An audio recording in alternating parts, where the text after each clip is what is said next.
This is the Iowa Weather Report for Monday, November 17th, 2014.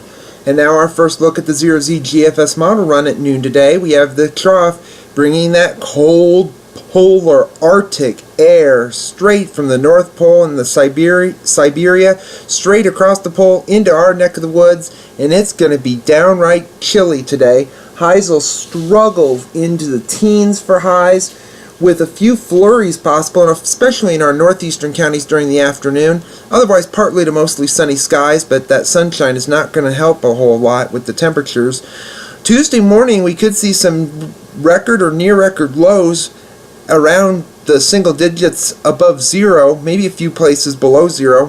This will bring temperatures back up maybe a degree or two warmer, upper teens and lower to middle 20s on Tuesday.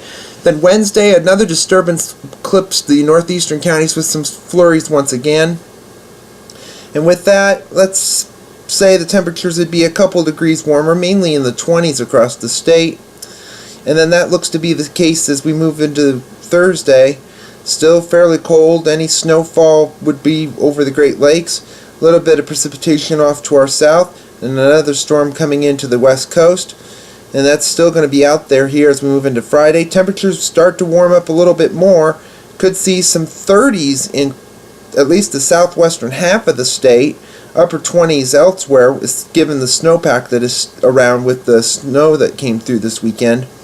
As we move into the weekend, you can see moisture begins to build over Texas and into Oklahoma. Some rain there. Temperatures here should warm up well into the 30s, maybe a few 40s in areas that could see some of the snow melting off. And then here comes a system from the south-southwest comes up, and this could be all in the form of some rain, but depending on surface temperatures with any snowpack around, that could make temperatures down to the point where we could see a little bit of mixed precipitation. You can see that trough axis here by next Monday over the middle part of the country, and it's pretty progressive if you look at it properly.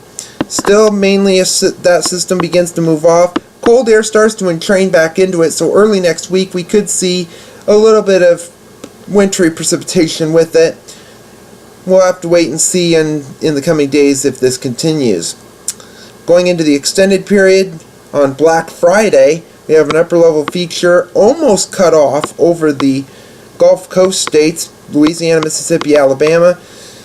That's somewhat cut off from this trough that's moving through the north and east. So we could see some precipitation down here. Some of it could be an interesting bit of a mess down there. Around here, we still see readings around the freezing mark, if this is to be correct. The end of the forecast as we go in toward the early part of December. Northwesterly flow, but it's only coming out of southern Canada. It's not coming from the North Pole. Trough axis just to our east. That means there'll be a system that'll be moving away from us at that time. You can see that here. A little bit of precipitation, mainly in the form of some rain in the south, snow in the north. Another system, almost a Pineapple Express type feature, coming into the Pacific Northwest at that time. The watch warning map, the satellite image from last evening. We'll get to the watch warning map later. Frontal system moving off to the east of the state. Showers and thunderstorms. A bit of severe weather down in the Gulf Coast last evening. Bit of snow across the Ohio River Valley. From here westward, fairly calm.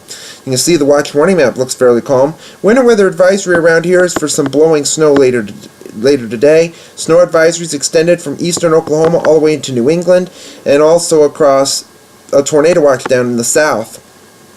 The watch warning map from I'll get it right. The KBF chart precipitation over the next 5 days through Friday evening at 6 o'clock, showing any precipitation will be off to our south and east, where it should be the heaviest over the deep south.